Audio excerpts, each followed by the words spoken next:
and welcome to the Fat Squirrel Speaks. Today is Wednesday, October 9th, and this is episode 82.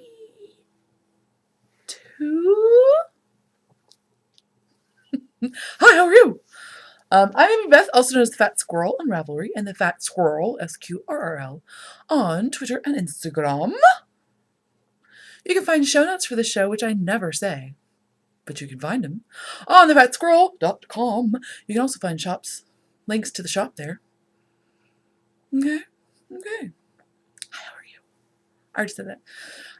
Sorry I am late this week, but I did warn you, last time, that October recording, will be kind of crazy.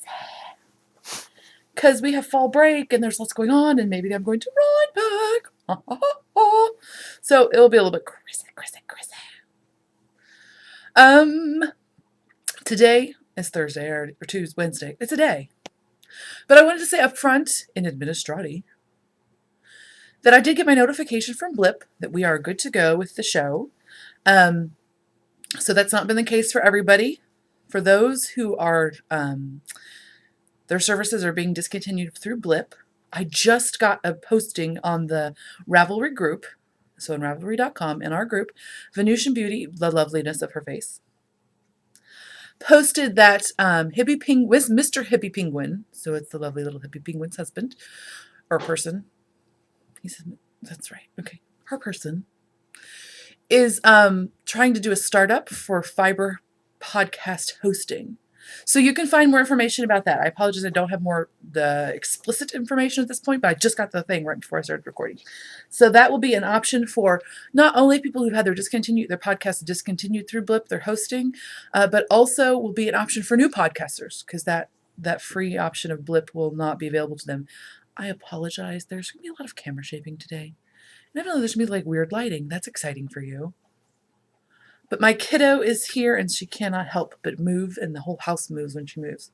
Not that she's particularly gigantic, she's just intense. So anyway, you can find out, I'm sure other people will be talking about it, and I'm sure we'll get more information, but they are doing a startup and need them. Yay them! I feel like there was something else I was supposed to say about that. And now I can't think of what it might be. Oh, if some of you are like, so whatever, Blip.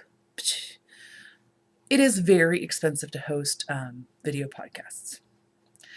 It's very, very expensive to pay for this data space and the actual the actual bandwidth it's taken up. So please be sympathetic to those folks who have decided to. I know that you will be. But be sympathetic to those folks who have decided to pause until they can figure something else out. And if you can, if they're not hosting through Blip, if they're hosting through YouTube or something else, I know it's not as convenient when it's not through iTunes, but they are working on trying to get that resolved. Just please continue to show them your support while they're working on that.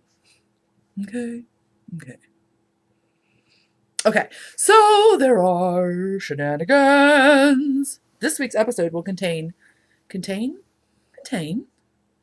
shenanigans, knitting, no spinning, and a book review. I should have also contained shameless self-promotion because there's a weird update this time. There'll be an update on Monday, so maybe I'll just talk about it on the next episode, which may not be recorded on Monday. I know, right? We're going camping this weekend. I will not be back and disgustified. Not that I have such a high level of personal grooming that's required.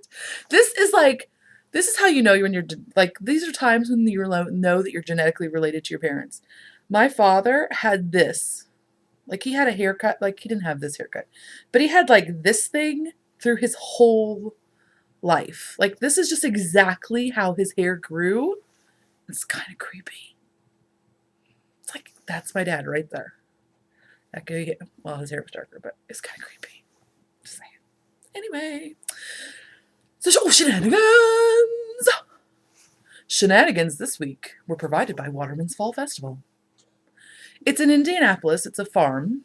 It is a family-owned farm, and it has been family-owned, I believe, for in excess of 100 years, if I'm not mistaken. So it is a farm. It's a smallish farm, but they offer seasonal produce. They do a strawberry festival in the spring. They do corn and tomatoes and cucumbers and peppers and all of that. They do not, I don't think they work through any sort of CSAs or anything like that, as far as I know.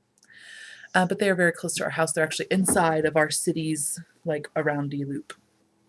So they're an urban farm.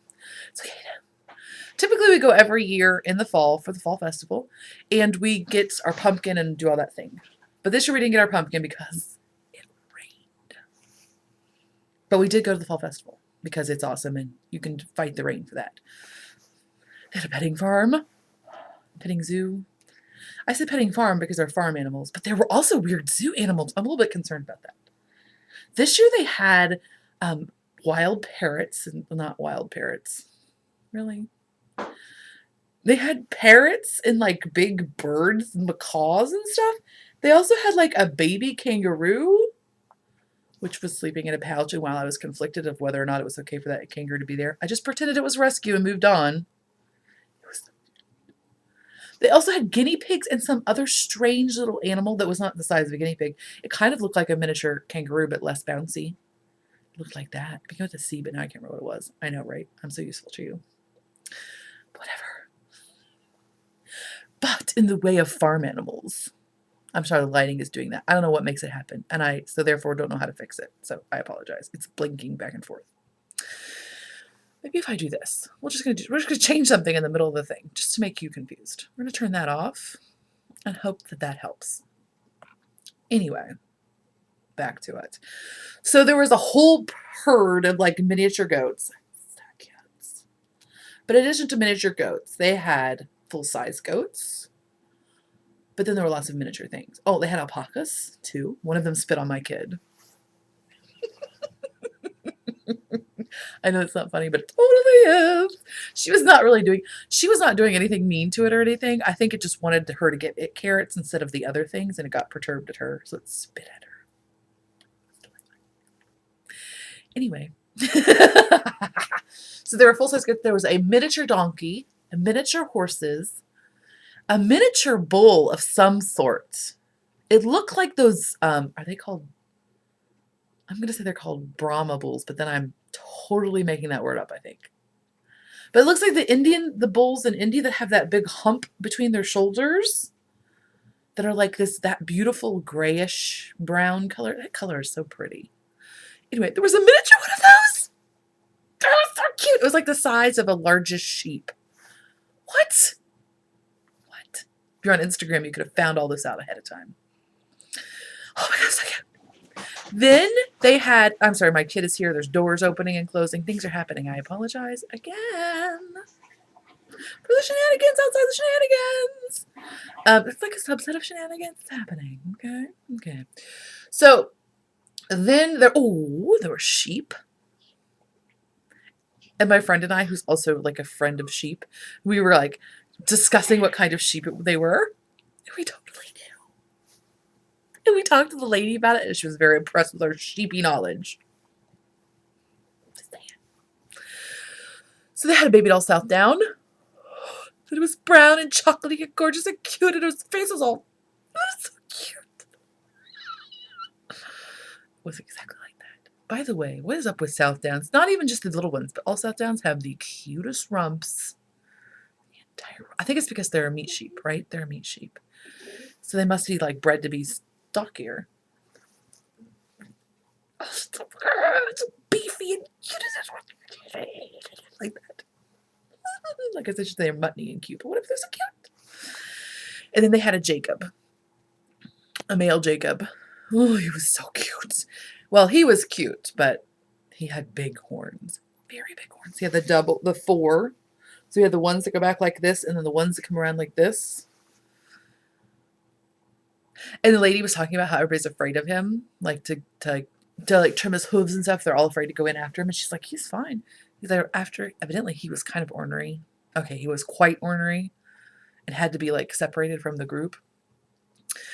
And then they had him castrated, and literally, she said within 24 hours, he was a completely different animal. Now he's like super friendly and nice and chill. Right? How cool is that? Well, I don't know. I guess I shouldn't judge whether that's cool or not, but it's nice that he's so nice now, right? I'm sorry he doesn't think it as cool as I do. But she did say he had awesome horns. Like his horns were like this big around looking. They were huge. And she did say that after they castrated him, that his horns are coming in much thinner, and they're concerned that they might break because the chemicals involved in all that testosterone. Well, is it testosterone? And it's animals are still testosterone, right? Am I making that up? It's sure, whatever. But anyway, the hormones involved in the business also involved in making the horns, which makes perfect sense because that's like territorial stuff and all that stuff that's tied into that. But so now his horns are coming in thinner, and they are like considerably thinner. Like I would say 30% thinner, perhaps. It's crazy. But so anyway, so that was all fun. And then of course there's the giant corn, well, not giant. There's the corn maze, which was scary because it was very muddy. Dangerous. And there's the giant mountain of hay bales, which is also fun. And hay maze, which is like bales of hay stacked so that there's a maze inside of them. That they're like all covered up so the kids have to go on all fours. Very exciting, of course. And there was food, and there was the cutest band in the world. They were playing folk music, but definitely folk music like kids could appreciate. You know what I mean? Like nothing about like Polly Pretty Polly and the Holler Solo or whatever. It was more like Don't Fence Me In, you know, that flavor of folk music. So they were super cute, but the cutest of all of them, the fella who's doing percussion, totally wearing a washboard. Not just a washboard, like it was a washboard with like stuff attached to it. He had like the things that make the horse noise, like the clippity-clop noise. He had he had cowbell for the Don't Fence Me In. But he had the washboard, and we were all smitten with his washboarderniness. I could make a joke about washboard stomach, but it would not be funny. Anyway, but we were all discussing how we needed to just start wearing washboards. Like when you're having a bad day, just wear a washboard. Has anybody ever had a bad day while they had a washboard on? I can't envision that even happening.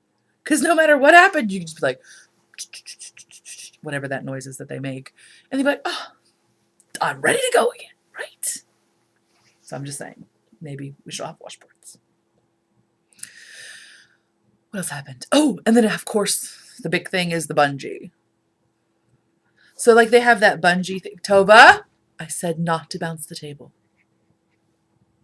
So they have the crazy, it's like a big inflatable, like trampoline-y kind of thing. There's 4 of them because there's 4 bungee sites or whatever. And then it has these big metal supporting, and then the bungee cords are coming down from the supporting, and then the kids are in a harness and they bounce. So it's like the combination, it's not only the bungee elasticy ropes that are attached to them. It's me telling my daughter to hush her face. Or they just have like a trampoline. So it's like the combination of the two makes them bounce very high. So we got to do that, even though it was raining at that point. He was like, so I had the kids run over there to ask if they could still bungee, even though it was raining. And he was like, sure. So they still got to bungee. And in fact, they were very excited because they're the first kids ever to be on his new bungee system, which he had just purchased from Georgia or something, Atlanta, like a few days beforehand. So it was awesome. So that was that, right? Was that all of that? I think that was all of that. I think so. And then we went to Cincinnati to visit my parents and my grandparents, and that was super awesome. We took some walks, but mostly we just chilled because it rained like the whole time. Yeah, pretty much that's what happened. We chilled a lot. And then we took some walks. In one of the walks, we saw a very strange mound of dead mice, which was very weird. But I think a lawnmower hit them. They were marred. They're mauled. They're marred and mauled. But we were really confused because we were like, why is... Because it's not like an animal, you know what I mean? Because there were like 3 mice and mice. There are 3 mouse. There are 3 mice in a pile, just like with their business all showing guts. Ugh. But we, you know, of course we have to look because we're crazy. We can't just be the people who are like, ew, and they scamper on. Now we just get sticks and be like, we're CSIing the dead mice. We decided that we think that it was a lawnmower accident on the trail. Because it's in a park, so the park is mown. Whatever. So we think that they all got tragic lawnmower accident. So that happened. I'm sorry, that was kind of a downer. I guess I shouldn't have talked about that. Anyway, moving on. We also found 2 giant mushrooms, though. They were growing on the sides of a tree, and it had been so rainy, like I said. And they were enormous. They were like this, at least this big. They were huge. They were like as wide as the front of me almost. And they were like growing out in like this beautiful basin, like wash basin shape. They were gorgeous. Oh, Topher Grace, assist me. Bring me the buckeyes. Then we also collected some buckeyes. Don't judge people who don't collect things because you're better than me. But we collected some buckeyes. But they're right in that green bag, like literally in front of your face. No, to the right. That green bag right there. Look down on the counter. On the counter, in front of your face. Okay. Literally right in front of your face. Honey, okay, do you see the white box on the counter? Look to the right of the white box. Not only would it have bit her if it was a snake, but it would have already bit her children that she has not had yet. My grandpa saw that one. Anyway, so we collected some buckeyes. Because we don't have buckeye trees around here. I mean, theoretically we do, but I have yet to find any. We even went to our holiday park, which is like they have a lot of their trees mapped, and we couldn't find them. I'm wondering if perhaps there's some sort of disease plaguing the buckeyes. Because this tree did not look well that these came off of. In fact, we kept looking for an alternate source for these buckeyes because the tree looked dead. There were no leaves on it. It looked like it had already gone the way. But evidently that was the tree because that was the only option for buckeying. But have you seen buckeyes? Do you know what they are? You probably have if you're from here. Look, aren't they beautiful? So this is what the husk looks like. Ooh, we should not have kept this husk, honey. It's like all moldy and weird. So the husk look like this, which is like beautiful. Like it looks like a dinosaur skin, don't you think? Don't you think? It's a dinosaur's egg. And then they come in there like that. See, that's mold. That's not good. Put that one aside. But they come out of there perfectly formed like this, and they're so beautiful and shiny because there's so much oil in them. They're gorgeous. And of course, if you're also from here and you know what this is, you also know that they make a candy called a buckeye, which is a peanut butter middle dipped in chocolate, so it looks like this. So of course, then I wanted those things so bad. Luckily, there were no one nearby. So no, they're gorgeous and beautiful. And we did plant quite a few back into the woods. Well, we didn't plant them. We went to where it was not a mown area, and we threw them into the woods, a bunch of them, to hopefully, because evidently the animals do not like them because they're slightly poisonous. Somebody said that squirrels will eat them, but none of them had any teeth marks on them that we found. We found oodles. So I don't know. I guess I could have looked that up for you. So that was fun. And then what else? I think that was all. But the fun thing about that was it was a park that I went to when I was a kid because my mother was a florist. And that was a park I went to when I was a kid, and she made, and I do say made because she did make me. She made me gather pine cones. Because she would put them in like the Christmas arrangements and the fall kind of arrangements. So in an adjacent area, which we did not go into, they have a ton of really good pine cone trees that are like the really pretty fat ones. And I can remember many days of my childhood spent gathering those pine cones. Now, my mother will tell me that it was only like an hour and a half twice a year. She's lying. It's like dog time. There's kid time and dog time. Now, the UPS man came, so Annie's probably going to bark. Please go make sure Annie doesn't bark too much. Can you do that? Thanks, dude. Just go pet her and make sure she doesn't go crazy. I'm so sorry. This is the craziest episode ever. And not for fun, just for stupid. Anyway. But so she'll be like, dude, that was like an hour and a half. Once a year for like 3 years, maybe. But really, in kid time, it was days. With like a hobo sack on my back with like some cheese and some hard bread. Just pine cones. It was not that bad. It totally was though. Okay. So anyway, those shenanigans. I got to see my grandparents, whom I love, and I don't see nearly enough. And I realized that my papa says Yalla instead of yellow. He also says some things, fun things like Warhouse instead of warehouse. He was born in Kentucky. And so he says Yalla instead of yellow, which I love so much. And I think I'm going to start saying Yalla I want those yellow apples. Now I say that he does not sound uneducated. Don't make me don't. I'm not belittling him. It sounds beautiful. He wants a yellow apple, and he'd like to eat that in the warehouse. Right. Yalla. I'm gonna totally start saying yalla. Anyway, so those are the shenanigans. Yeah. Sorry, these are kind of off. Okay, so finished objects. I'm totally wearing one.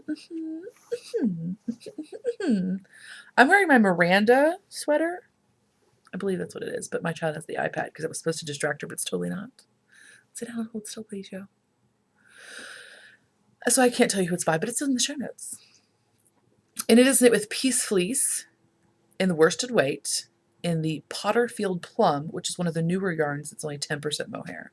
I don't dig it. I'll put in a thing of me standing up here. Okay, so here it is, full length. You can't, there's just, whoa! Don't judge. I'm standing on a stool on tippy toes. So there's the bottom. It has the nice pocket. The top of the pocket ends probably 1 to 2 inches before like my pant waist. Okay. So there you go. Oh, sorry. We're all juggling the table now, my daughter and me. So this is the back of the sweater. I did work butt darts. Started them exactly where I started the top of the pocket. I don't know that was the best place, but it seemed to work okay.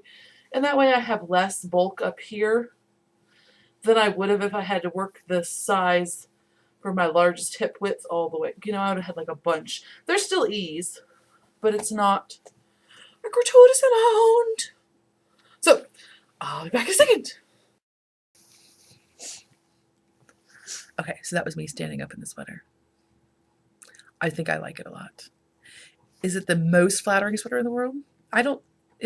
It's perfect. I think it's completely flattering neutral. Like, it looks cute though. Like, it's not like, oh, you look like you lost 100 pounds. It's not magic. It's not a magic sweater, but I don't have any of those. Dang it.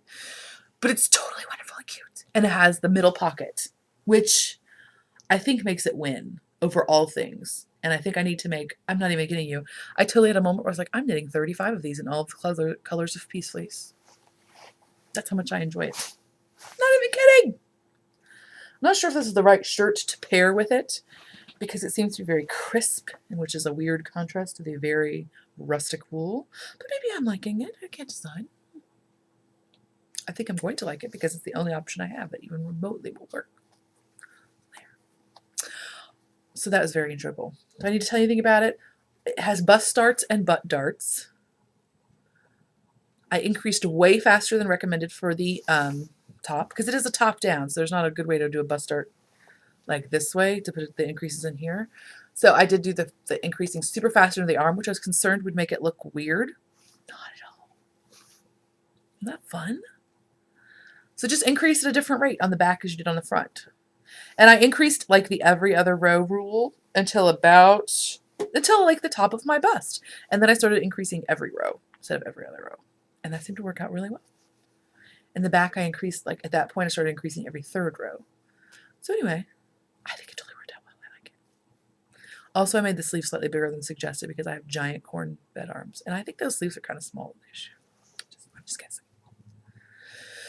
Now, the pattern is written so that you can add an optional hood, or you can make it long sleeves, or you can make it long sleeve with a hood. So it has lots of versatility. I decided to not go with the hood. It was a toss-up. But I felt like it was warm enough as it was. And I thought maybe, now see, before I blocked it, this was a little bit snugger and I was afraid it would choke me because the hood is actually picked up. It's like a hood you do afterwards. So it's actually picked up along the inside of the collar, done that way. So that's really nice because then you don't have to decide until the end. But I was afraid it would be too much stuff up here. But now that I've blocked it, it does seem to have opened up enough and I could add a hood, but I don't think I will. I think I'm just going to leave it like this. Maybe wear it to ride back. I'm totally going. Unless something bad happens, which won't, right? It won't. Anyway, I have another finished object. This is my Rika hat, R-I-K-K-E. Again, I don't know who it's by because I don't have my little face screen. But I do know who the yarn is by. It's Steve of Dramatic Knits. And his partner is leading man Fiber Arts. Leading Man. Ooh, that was a crazy straight hair. Leading Man Fiber Studios. Something like that. Anyway, this is his DK. And it is in the Into the Woods colorway. I totally love it. Right? Can you? I have no idea if the color is looking good for you. It's enjoyable times 20. In the garter stitch, it's so fun. It's such a. I haven't blocked it because I don't think I'm going to. Because what happens if it stretches out and it's all crazy? But I am so enjoying the garter stitchiness of it. The pattern is very clear and cute. I did the brim with 3s and the body on 5s. Sorry, a little data entry here. The child. So I did the body on 3s and the hat itself on 5s, which is smaller than recommended, but again, I have ridiculous gauge, always. And I used almost the whole ball. I mean, I probably have about, I'd say I have 10 grams left. So I used a good portion of it. And it was very enjoyable. And again, I'm not sure if you can see how great the yarn is. I really like it. It's even more impressive in the finished product than it was in the skein, which is always good, right? That's what my goal is to like have the yarn get better when you make it. Because that's no fun when it's gorgeous in the skein and then you knit it and you're like, so silly. No, I'm gonna wear it. Okay. Ooh, we have a product promo code for 25% off hats by Stick Chicky, and that is through the end of the year. You use TFSS, which I have been told that's capitals. Tango, Foxtrot, Sierra, Sierra, big skits. And then lowercase hats. So capital T, capital F, capital S, hats, all lowercase. And that'll give you 25% off of Stick Chicky's penalty shot and her slippery, which I'm not showing you because I haven't worked on that at all. It's true. There's something else. Oh, that reminds me. Administrative wise. I did want to say thank you to everybody whose faces are so kind, who did give me information about things I can do for my chocolate stout hat. Don't pull on that. My chocolate stout sweater, because it's a little bit like falling-ish downish in the shoulder, I think. And I appreciate it very much. I am going to let that be in timeout for a while because I really feel like I need to wear it and it's not cold enough yet. So I went to wear it a few times to really see exactly what kind of modifications I need to make to it, if it's possible. But suggestions, in case you're having a similar problem, are a crochet. You crochet along the shoulder and neck in a tighter gauge, obviously. You can do a ribbon. You can do an I-cord. I think those were all of the options. So thank you to everybody who made suggestions. I appreciate it so much. Sorry I didn't say that last week. Okay. Now works in progress. Okay. So I'm not showing you everything. I think this is actually all I worked on. Oh, yay. I totally thought I left this in my parents' house. Yay! Anyway, okay. So the beautiful Kirby Werby, you know her fancy yarn, right? It sold out in 3 seconds. She's so fancy. Not even kidding you. She sent me, it's fall, y'all. Actually, she totally asked me what my ideal stripy sock would be. We collaborated. Basically, she did all the work. I just said, I like orange and teal and brown and gold. And she was like, witchy, witchy, witchy, put the magic in the pot, boom. She made the fancy, fancy thing. So here it is in the skein. Right? Here it is in my sock. This is a groovy sock. And I apologize. I don't even know if it says who it's by. It's archived, but it's groovy, Groovy sock. And you can, Diane of Knittables and S.O. Waters, and lots of people have made them, and they're gorgeous. And I had to make one. I had to do it. So it's like this when you stretch it out a bit. Isn't that fun? It's a 2-row repeat. It's free, so I gotta tell you. It's totally just 2 rows. One of them is knit. What? And it looks so cute. And it's very fun to make. Because it's just enough. You know what I mean? It's just enough to keep you going. So I'm making that with an afterthought heel. I think the pattern may be written cuff down. I'm not sure. I just did my toe up with afterthought heel. And I dig it. I love the way it fits. It's so cute. I could die. Isn't that yarn awesome? That Kirby Warby. She's so smart with her face. So I have one done. I have not started the second one. It's in my bag. By sides. Okay, and then I totally fell down at the yarn store, and I bought the new Opal. Well, whatever, you can see how much it cost. The new Opal, but sorry, I should put the tag right over the pretty print. And the little print, one of the little prints colorways. This is 7763. It's supposed to look like that. There was another one I wanted, which I believe was 7762, but then when I looked, it looked very peachy. It was like Diane took over my body and let me buy it. I don't know what happened. But anyway, it was very cute on the picture, but then it just looked so, it looked so pastel-y. I think that's really what it was. I think it looked so pastel-y in real life. I was like, yeah, I passed. So I cast these on for myself. But I didn't have any more needles. Knitting needles. What other needles was I going to talk about? I didn't have any more needles because I only have one pair of double zeros, which I actually like. And ironically enough, those are the double zeros that I got. You remember Paula, a couple episodes, well, it's been more than a couple now. But anyway, some episodes ago, Paula of Prairie Piperness of the Knitting Pipeline talked about how she had gotten these mystery needles from China. I think China. And she got like a whole slew of them for like $6. So I got them too. I love the double zeros. They're my favorite sock needle. So I got all the extra bonus. I consider the rest of them bonus needles. And I have used them and I actually like them. The bigger sizes, the point seems quite dull, but I haven't used them, so I can't say definitively. But this size, and then I'm making something else on the 4s. Totally enjoyable for less than $1 a set. Right? They do come with the British sizing, so you have to look that up, but you can figure it out. Or you can just use a sizing gauge. But the join is super smooth. I love the cable. It's very similar in texture to the Chow-Gu lace needles. It has maybe slightly more smoothness to it, but I like that cable. I don't like a real flimsy cable. I just don't. Like the highest, I don't like that cable.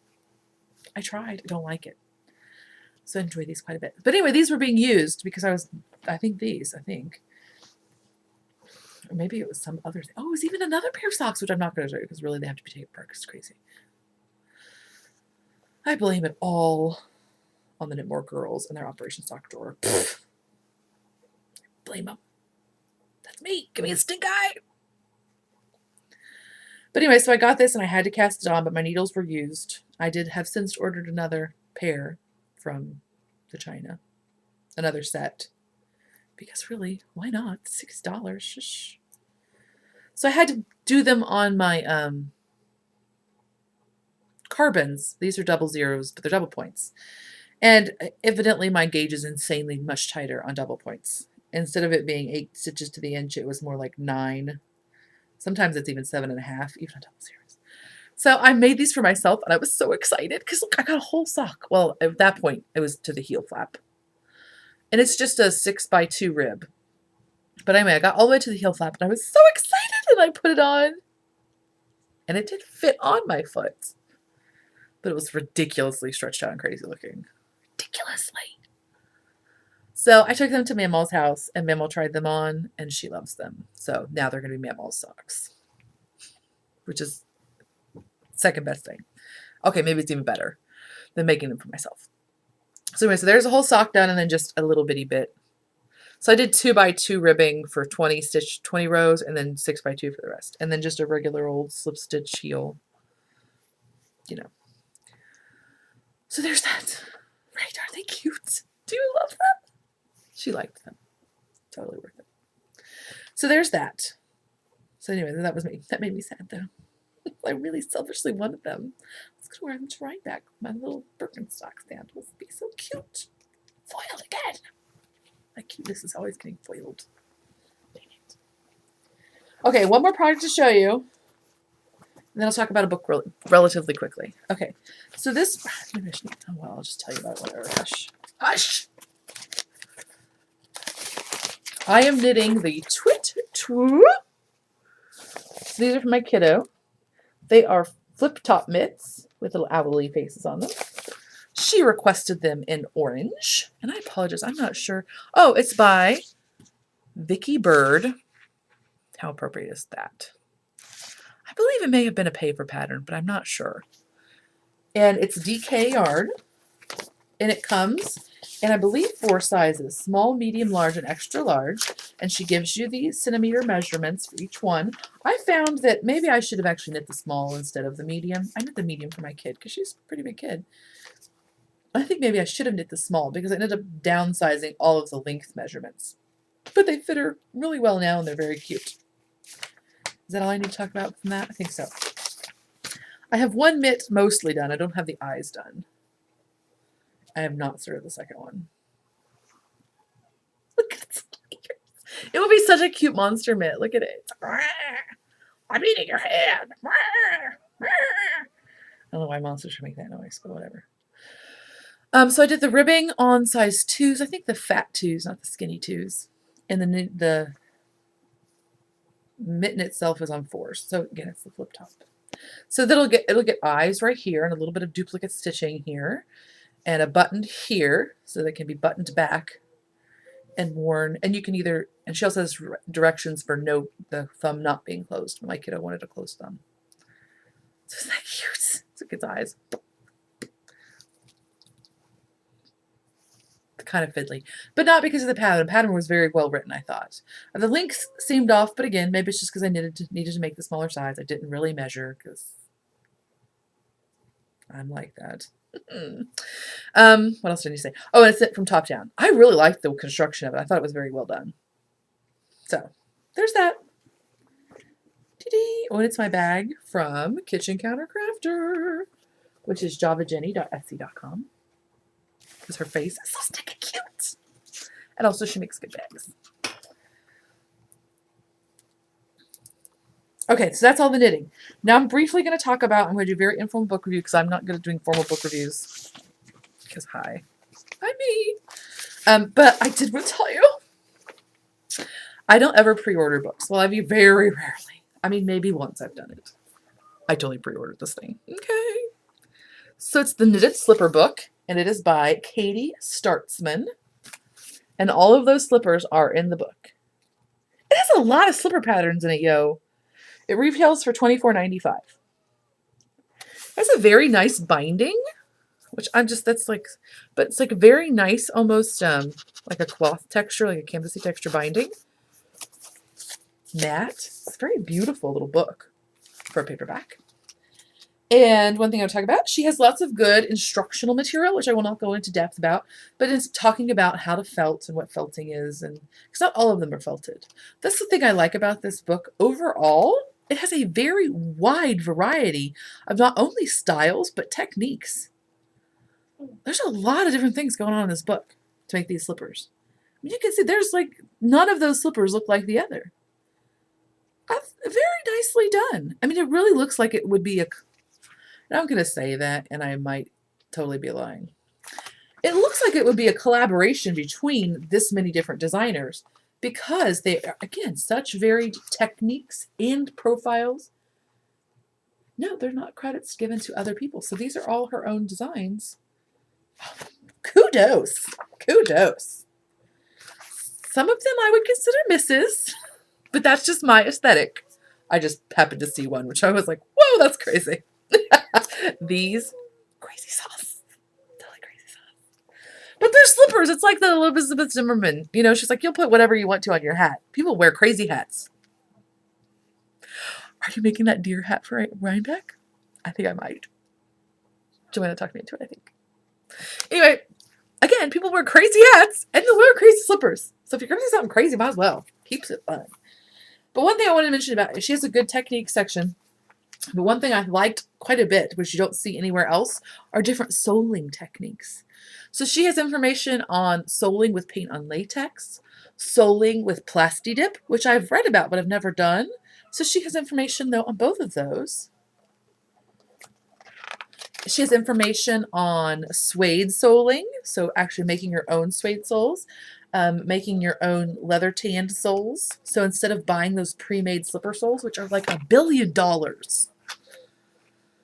I guess I shouldn't say that, but they're very expensive. You try to make slippers for like an economical holiday gift, and all of a sudden you got like, whoa, I never use them because they're so expensive. Buy LLB and slippers for that much money. Lining them, so lining them with shearling, lining them with a sewn-on lining. Anyway, so repair section. So it's very good. Very, very good.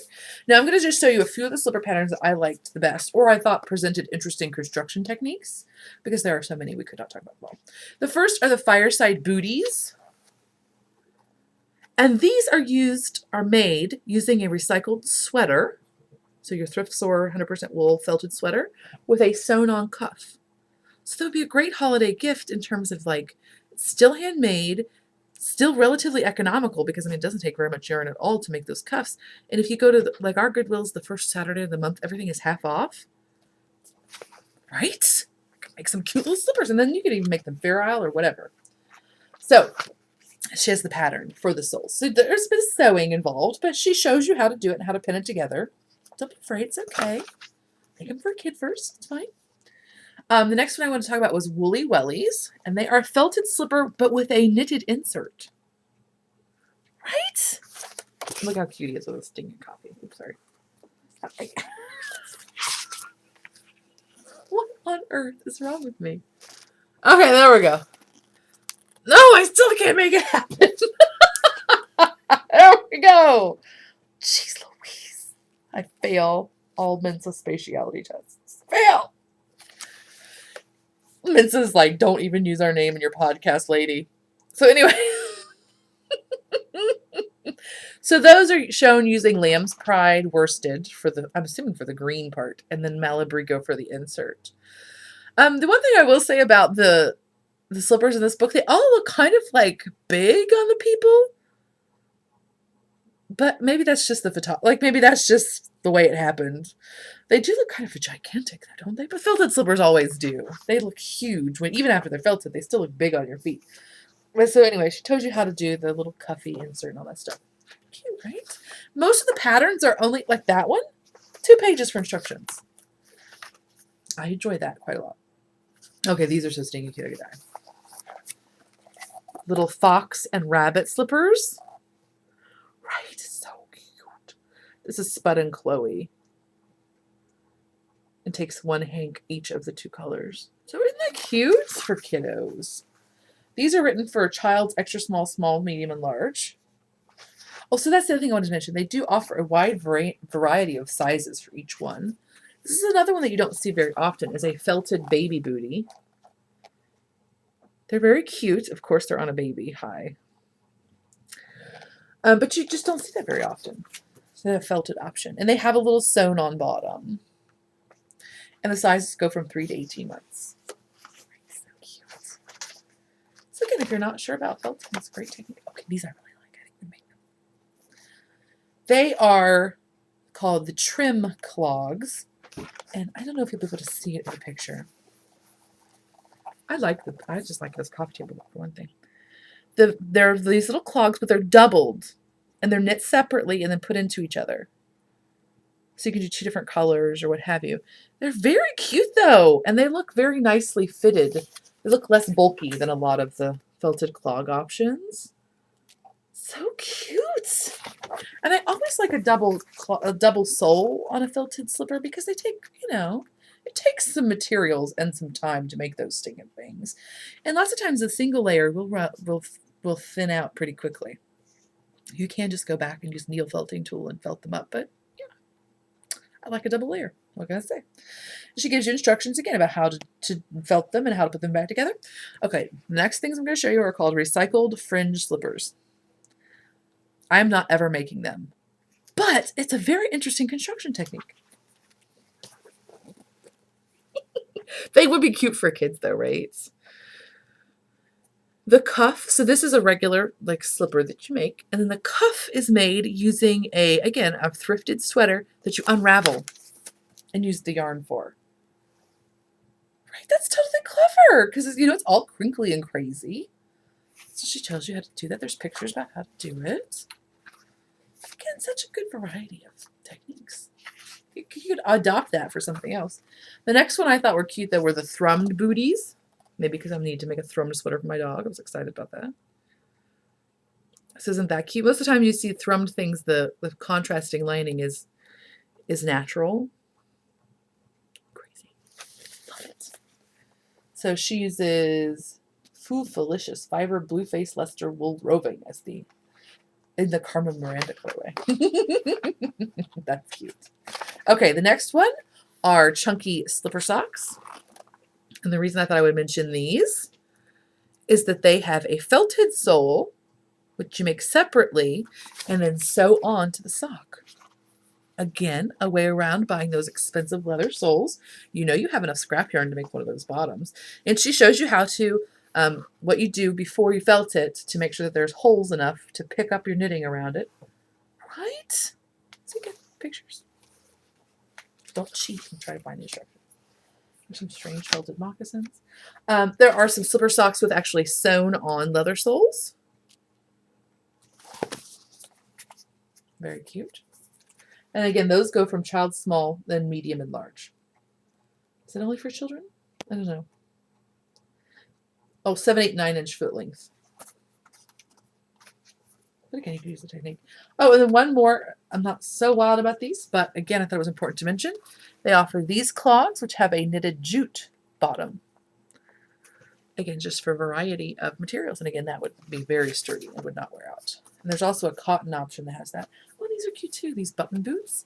They're like a felted thing and you sew on the little cuff.